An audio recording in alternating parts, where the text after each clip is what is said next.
کچھ دن قبل آپ نے بھی سنا ہوگا کہ پنجاب کے اندر جو لیڈر ہے مریم نواز شریف، اس نے اعلان کیا کہ جو مسجد کے ائمہ ہیں ان کو 10,000 یا 25,000، تو میں نے تو سنا بھی نہیں، تو سنا ہے کہ اس طرح کچھ اعلان ہوا تھا کہ ہر مسجد کے امام کو 10,000 یا 25,000 روپیہ ہر مہینے کا وظیفہ حکومت کی طرف سے ملے گا۔ اب یہ اعلان تو ہو گیا، لیکن اس کے اوپر مولانا فضل الرحمان صاحب، ظاہر ہے وہ سیاست کے اس وقت سیاست کے میدان کے اندر ان کو سیاست کا بادشاہ کہا جاتا ہے اور ان کے ایک نام ہے، تو انہوں نے اس کے اوپر بیان دیا۔ انہوں نے کہا ہمیں آپ کی تنخواہوں کی ضرورت نہیں۔ کیوں؟ کیونکہ ہم نے اس کو آزمایا ہے، ہم نے دیکھا ہے کہ اگر آپ علماء کو تنخواہیں دیں گے تو آپ اپنے تابع کرنا چاہتے ہیں، پھر اپنی مرضی کے مسائل علماء سے بیان کروائیں گے، پھر اپنی منشا کے مطابق علماء سے بیان کروائیں گے، پھر علماء دین حق کو بیان نہیں کر سکیں گے، اس لیے علماء کو خریدنے کی کوشش مت کرو۔ یہ بیان مولانا فضل الرحمان صاحب کا تھا۔ اس کے اوپر مفتی طارق مسعود صاحب نے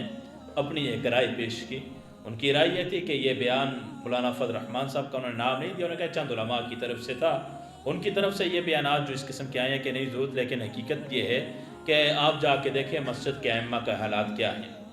کہ وہ کس انداز سے وظیفہ جمع کرتے ہیں، ایک ایک کے دروازے پہ جاتے ہیں، 500، 100، 150، 200 روپے لے کے آتے ہیں۔ اس میں ان کی ذلت ہے، اگر حکومت دے رہی ہے تو اس میں کوئی حرج کی بات نہیں، اور اس پہ انہوں نے کافی دلائل دیے اور کافی بحث اس کے اوپر کی۔ انہوں نے کہا دیکھو بات یہ نہیں ہے کہ 500، 1000، 10,000، 25,000 کی وجہ سے کوئی غلام بن جائے گا یا ان کے تابع ہو جائے گا۔ بننے والے تو لاکھوں روپے لے لیں پھر بھی بن جائیں گے، 1 روپیہ نہ لیں پھر بھی بن جائیں گے۔ اس کا متعلق پیسوں کے ساتھ اس کا تعلق نہیں ہے۔ پھر کئی مثالیں انہوں نے اس کے مطابق دی ہیں۔ اس نے کہا ہے کہ دے رہے ہیں تو دینا چاہیے، تو علماء کی اس میں عزت ہے اگر دے رہے ہیں تو۔ اس میں مفتی عبدالواحد قریشی صاحب کا بہت سخت بیان آیا ہے، میں نے وہ بھی مکمل سنا ہے، لیکن بڑی سخت باتیں تھیں، اگرچہ دلائل کے ساتھ تھی، لیکن رویہ اور سخت تھا، بڑا سخت لہجہ تھا کہ آپ سیاست کو نہیں سمجھتے۔ حقیقت بھی یہی ہے کہ سیاست کو میں اور آپ نہیں سمجھ سکتے، ہمیں معلوم نہیں سیاست کیا ہے۔ تو میں بات کر رہا تھا، میں بیٹھا ہوا تھا، مجھے کہتے ہیں کہ مول صاحب آپ کا تعلق کس جماعت سے ہے، آپ سیاست میں کون سی جماعت کا وہ کرتے ہیں؟ میں نے کہا جب بھائی ہم تبلیغ والے ہیں، ہمارا تعلق تبلیغی جماعت سے ہے، تو ہم ساری جماعتوں کو لے کے چلنے والے ہیں، ہم کسی ایک جماعت کے ساتھ خاص نہیں ہیں، کسی ایک جماعت کے ساتھ خاص نہیں ہیں۔ تو مجھے اعتراض کرنے لگے، کہنے لگے کہ آپ کسی ایک جماعت کا انتخاب کریں۔ میں نے کہا میں کیسے انتخاب کروں ایک جماعت کا؟ ہماری مثال ہے، تبلیغ والوں کی مثال شکاری جیسی ہوتی ہے، یہ تو شکاری ہوتے ہیں، یہ تو جہاں ان کو شکار نظر آئے وہاں جاتے ہیں، جس جگہ شکار نظر آئے گا یہ وہاں جائیں گے۔ شکاری کس چیز کے؟ کہ دین کی طرف، جنت کی طرف لے کے آنا، دین کی طرف لے کے آنا، جنت کے راستے پہ لگانا، یہ شکاری ہیں، ان کا یہ مطلب ہے۔ میں نے کہا تبلیغ والے سریعام آ کے کھل کے کسی کی سیاست کا کسی کے سامنے اعلان نہیں کر سکتے، اس کی خاص وجہ یہ ہے کہ انہوں نے سب کے پاس جانا ہے۔ آج اگر یہ پی ٹی آئی کا اعلان کرتے ہیں، کل یہ نون والوں کے پاس جائیں گے گشت کے لیے بدھ کے دن، کیا خیال ہے وہ ان کی بات کو سنیں گے؟ کل ووٹ دینے کے لیے پی ٹی آئی والوں کے ساتھ کھڑے تھے، آج یہ نون والوں کے ساتھ کھڑے ہوں گے، کیا خیال ہے کل پی ٹی آئی والے کہیں گے ہمارے پاس کس لیے آئے ہو؟ جاؤ انہی کے پاس جا کے گشت کرو، انہی کو دعوتیں دو، انہی کو، وہی ہماری آپ کی جماعت ہے۔ اس لیے اس نے کہا کہ رات کو بھی اس پہ کافی ہماری بحث ہوئی، کہا کہ کس وجہ سے تبلیغ والے ووٹ نہیں دیتے؟ میں نے کہا دیتے ہیں، کس نے کہا نہیں دیتے؟ ہر ایک کا صرف اعلان نہیں ہوتا، ممبر سے اعلان کی اجازت نہیں ہوتی، رائمنڈ کے ممبر سے کسی جماعت کی سیاست کے اعتبار سے کسی جماعت کا اعلان نہیں کیا جاتا کہ آپ فلاں کو ووٹ دیں، فلاں کو ووٹ دیں، فلاں کو ووٹ دیں۔ اس پہ میں نے ایک بات کی، میں نے کہا کہ جو جماعت اسلامی کے جو بڑے ہیں سراج الحق صاحب، یہ حاجی عبدالوہاب صاحب کے پاس گئے تھے اور انہوں نے جا کے کہا تھا کہ حاجی صاحب آپ بھی تو دین کی خدمت کرتے ہیں، ہم بھی دین کی خدمت کرتے ہیں، کیوں نہ مل کے ہم دین کا کام کریں، دین کی خدمت کریں؟ تو حاجی صاحب نے کہا کہنا کیا چاہتے ہو؟ حاجی صاحب کے کمرے کے اندر پوری دنیا کا نقشہ ہوتا ہے، پوری دنیا کا نقشہ لگا ہوا تھا،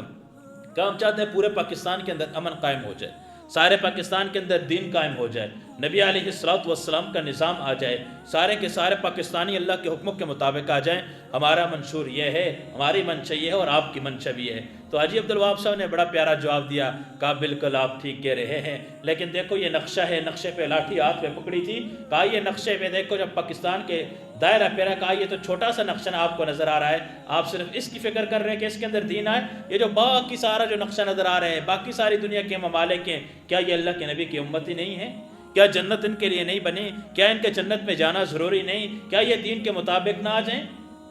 میں سوچتا یہ ہوں، ہماری سوچ یہ ہے، تبلیغ والوں کی سوچ یہ ہے کہ صرف پاکستان نہیں، ساری دنیا کے اندر وہ نظام قائم ہو جائے جو نبی علیہ السلام لے کر آئیں، کہ نبی علیہ السلام عالمی نبی ہیں، عالمی نبی ہیں، قیامت کی صبح تک آنے والے ہر ایک انسان کے لیے، چاہے کلمہ پڑھنے والا ہے یا کلمہ نہیں پڑھا ہوا، اللہ کے نبی اس کے نبی ہیں، وہ اللہ کے نبی کی امت کے اندر آتا ہے، اور خواہش یہ ہے، چاہت یہ ہے کہ ساری دنیا کے اندر دین قائم ہو جائے، ساری دنیا کے اندر دین قائم ہو جائے۔ تو سراج الحق کہنے لگا، اس نے کہا حضرت ہم آپ کی سوچ کی ابتدا کو بھی نہیں پہنچ سکتے، آپ جو سوچتے ہیں بہت اونچی سطح پہ سوچتے ہیں، حقیقت بھی یہ ہے دعوت و تبلیغ کی محنت ایسی محنت ہے، مشرق سے لے کے مغرب تک، شمال سے لے کے جنوب تک، سارے چاروں خطوں کے اندر، ساری دنیا کے کناروں پہ، ہر جگہ یہی منشور ہے کہ دین قائم ہو جائے، دین اسلام سارے کے سارے اس دین پہ آ جائے جو دین نبی علیہ السلام لے کر آئے تھے، یہ محنت ہے۔ تو کہنے لگے ووٹ کیوں نہیں؟ میں نے کہا ووٹ ان کے نہ دینے کی وجہ یہ نہیں ہے کہ ووٹ دیتے ہی نہیں ہیں اور یا مخالف ہیں، یا کسی علماء کے مخالف ہیں، یا جمعیت کے مخالف ہیں، یا کسی اور سیاسی جماعت کے مخالف ہیں۔ میں نے کہا مخالف نہیں ہے، صرف اعلان نہیں کیا جاتا، ہر ایک اپنی مرضی کا، جس کا دل جہاں مطمئن ہے ووٹ دے دے، ہونا بھی ایسے ہی چاہیے، جہاں دل ضمیر مطمئن آپ کا ووٹ دے دے، آپ جس کو سپورٹ کرتے ہیں آپ بے شک کریں، آپ کا حق ہے، ہمیں کسی کو کہنے کی نہیں ضرورت کہ آپ اس کو کیوں مانتے ہو، نہیں، آپ کا ضمیر جو کہتا ہے کہ بھئی یہ حق ہے تو ٹھیک ہے آپ دے دیں ووٹ، لیکن ووٹ دینے کے بعد مثال کے طور پہ ووٹ دے دیے، آپ کا جو جی چاہتا تھا آپ نے ووٹ دے دیے، لیکن جب حکومت دوسرے کی آگے تو آپ کا حق یہ نہیں ہے کہ آپ اس کے مخالف کھڑے ہو جائیں، آپ کا حق یہ ہے کہ آپ اس کی تائید کریں کہ یہ اب حاکم بن چکا ہے یا ہمارا حکمران آ چکا ہے، چاہے آپ کی موافق پارٹی کا ہے یا آپ کے مخالف پارٹی کا ہے، جو بھی ہے تو آپ کو اس کی تائید کرنی چاہیے۔ میں نے اس کی ایک مثال دی، میں نے کہا دیکھو مسجد بننے سے پہلے اختلاف ہوتا ہے کہ مسجد بعض کہتے ہیں یہاں نہ بنائی جائے، بعض کہتے ہیں وہاں بنائے، بعض کہتے ہیں یہاں بنائے، چاروں طرف مختلف رائے ہوتی ہیں، لیکن جب مسجد بن جاتی ہے تو پھر سارے اس کا ادب کرتے ہیں نہیں کرتے، سارے احترام کی نگاہ سے دیکھتے نہیں دیکھتے، یہ جو کہہ رہے تھے یہاں بنے، جو دوسروں جگہ کہہ رہے تھے تو وہ اس کی بے ادبی تو نہیں کرتے کہ چپلوں کے ساتھ اندر آ جاتے ہیں، ایسے تو کچھ نہیں ہے۔ ایسے ہی یہی حکومت آنے سے پہلے ووٹوں کے متعلق ہر ایک کی اپنی اپنی سوچ ہے، یہ آ جائے وہ آ جائے اس کو دے ٹھیک ہے، لیکن جب بن جائے جو ایک حاکم منتخب ہو جائے، آنکھ سامنے آ جائے، سب کو چاہیے کہ اس کی اطاعت کرنی چاہیے۔ تو خیر بات اور موضوع کی طرف چلی جائے گی، تو اس کے اوپر مفتی طارق مسعود صاحب کے جو عبدالواحد قریشی صاحب نے بڑی سخت جملے کے، تو آج میں مفتی طارق مسعود صاحب کا جواب سن رہا تھا کہ انہوں نے بڑے پیار سے اور بڑے نرم لہجے کے اندر جوابات دیے ہیں، خیر آپ کے سامنے ہے، سوشل میڈیا پہ آپ دیکھ لیں گے۔ اس کے متعلق میں دو چار باتیں کروں گا کہ عوام الناس کا کیا اس کے اندر وہ ہے۔ عوام دیکھیں یہ علماء کا مسئلہ ہے، علماء کا آپس کا اختلاف ہے، علماء اگر کسی جگہ آپس میں بحث کریں کسی معاملے میں تو عوام کو چاہیے کہ وہاں خاموشی اختیار کریں، چھوٹوں کو بڑوں کے معاملات کے اندر نہیں بولنے چاہیے۔ آپ یقین جانیں، آپ کمنٹس پڑھیں، آپ حیران ہو جائیں گے کہ دونوں طرف ہمارے بڑے علماء ہیں، مفتی عبدالواحد قریشی صاحب بھی بہت بڑی شخصیت ہے، مفتی طارق مسعود صاحب بھی بہت بڑی شخصیت ہے، مفتی عبدالرحیم صاحب بہت بڑی شخصیت ہے، مولانا فضل الرحمان صاحب بہت بڑی شخصیت ہیں، دونوں علماء ہیں وہ اپنی طرف، لیکن مجھے اور آپ کا حق یہ نہیں ہے کہ ہم ان کے درمیان فیصلہ کریں، ہم جج بن کے بیٹھ جائیں اور ہم فیصلے کریں، یہ میرا اور آپ کا حق نہیں ہے۔ ہمارا حق کیا ہے کہ ہم خاموشی اختیار کریں، ہم اپنی زبان کو لگام دیں، ہم اپنی زبان درازی نہ کریں۔ بعض اوقات انسان سمجھتے نہیں ہے، زبان سے جملہ نکال دیتا ہے، کسی عالم دین کے خلاف زبان سے جملہ نکال لیتا ہے، اللہ رب العزت اس کی نسلوں کے اندر اس علماء کو اٹھا لیتے ہیں، اس کی نسلوں کے اندر عالم دین نہیں آئیں گے۔ کس وجہ سے؟ اس سے علماء کی بے ادبی کی، علماء کا مقام اور مرتبہ ہے، چاہے ان کے اختلافات جو بھی ہیں ہم چھوڑیں، ہمیں اس کا حق نہیں ہے، ہمیں کمنٹس کرنے سے کیا ملے گا، ہم زبان درازی کیوں کریں، ہم اپنے ہاتھ کو کیوں استعمال کریں، جب اللہ ہمیں بچا رہا ہے، اللہ نے ہماری حفاظت کی ہے، ہم اس معاملے میں پڑے نہیں ہیں تو ہم اپنی زبان کو، ہم اپنے ہاتھ کو غلط استعمال نہ کریں۔ اس لیے اس بات کا اہتمام کریں کہ کیوں کہ زبان جتنی خاموش رہے گی، حدیث میں آتا ہے اللہ کے نبی نے فرمایا من سکت سلم ومن سلم نجا، جو خاموش رہا اس نے نجات پائی، من سکت سلم خاموش رہا سلامتی میں رہا، ومن سلم نجا جو سلامتی میں رہا اس نے نجات پائی، جو سلامتی میں رہا اس نے نجات پائی۔ کیونکہ جو زبان سے نکلنے والے بول ہوتے ہیں نا، آج ہم بغیر سوچے سمجھے زبان سے جملے نکالتے ہیں، بغیر سوچے سمجھے زبان سے تیر نکالتے ہیں، حالانکہ زبان سے نکلنے والے جملے جو ہوتے ہیں یہ دوسرے کے دل کو چیر کے رکھ دیتے ہیں۔ اس لیے بہت سوچ سمجھ کے زبان استعمال کرنی چاہیے، کسی موقع پہ چاہے کوئی موقع بھی ہو، ہمیں اپنی زبان استعمال کرنے سے پہلے بہت سوچنا چاہیے کہ یہ ایسا نہ ہو کہ میری زبان سے نکلنے والے جملے سامنے والے کے دل کو افسردہ کر دیں اور سامنے والے کے دل کو چیر کے رکھ دیں اور میری ہمیشہ ہمیشہ کے لیے آخرت تباہ ہو جائے۔ اللہ کے نبی نے معاذ رضی اللہ تعالیٰ عنہ جن کے بارے میں فرمایا کہ قیامت کے دن یہ علماء کے سردار ہوں گے، تو اللہ کے نبی جب نصیحت کرتے ہیں معاذ ایسے زبان کو باہر نکال کے کہا، اے معاذ اس کو قابو میں رکھنا، اے معاذ زبان کو قابو میں رکھنا۔ بہت کم لوگ ہوتے ہیں جو اپنی زبان کو قابو میں رکھنے والے ہوتے ہیں۔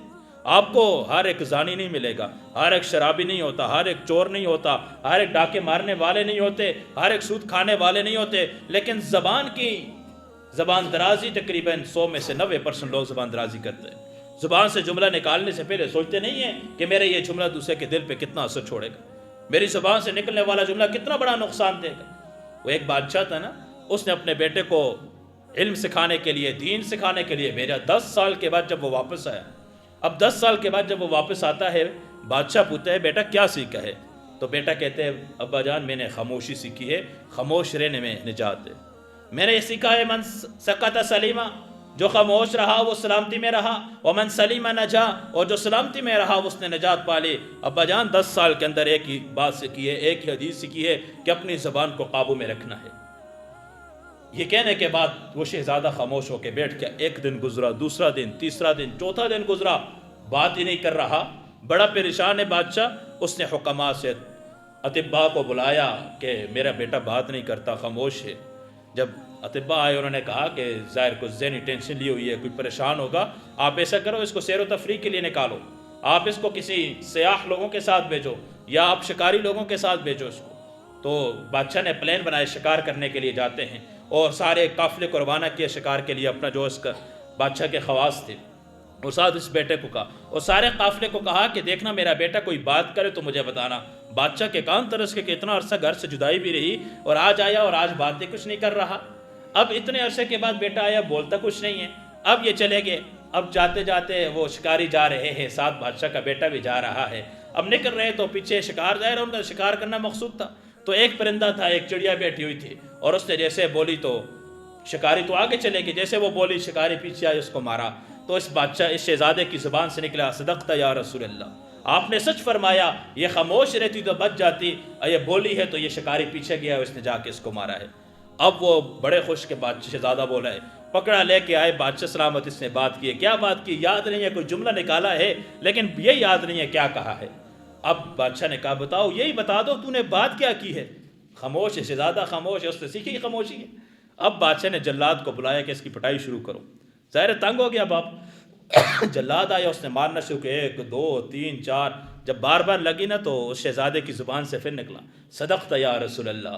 آپ نے سچ فرمایا، وہاں وہ شکار وہ پرندہ بولا تھا تو اس نے مار کھائی، میں بولا تو آج میں مار کھا رہا تھا، میں چپ رہتا وہاں پر تو بھی مار مجھے نہ پڑتی، پرندہ چپ ہوتا تو اس کا شکار نہ ہوتا۔ تو بات بولنے پہ آئی کہ زبان سے نکلنے والے جملے جو ہوتے ہیں انسان کو بہت دور لے کے جاتے ہیں۔ یاد رکھنا، سانپ کے زہر اتنا سخت نہیں ہوتا جتنا اس زبان سے نکلنے والے بول ہوتے ہیں، ان کا زہر سخت ہوتا ہے۔ تبھی شاعر نے کہا نا، جراحات السنان الحتیام ولا یلتام ما جرح اللسان، تیر و تلوار کے زخم کا براؤ ہے لیکن زبان سے نکلے ہوئے زخموں کا براؤ نہیں ہے۔ تیر و تلوار کے زخم کا براؤ ہے، ایک نہ ایک دن ٹھیک ہو جائے گا، لیکن زبان سے نکلے ہوئے جملے صدیوں انسان کو یاد رہتے ہیں۔ جب موقع آتا ہے، جب وہاں اس راستے سے گزرتا ہے، یاد آتا ہے اس موقع پہ فلاں موقع پہ مجھے فلاں نے کیا کیا کہا تھا۔ معافیا مانگ لو، معافیا مانگنے سے ٹھیک ہے معاف ہو جائے گا، معاف کر لیں گے، اللہ بھی معاف کر دے گا، بندے بھی معاف کر دیں گے، لیکن جو دل زخمی ہو جاتا ہے وہ زخم کو دور نہیں کیا جا سکتا۔ معافیا دل کے زخم کو نہیں بھر سکتی۔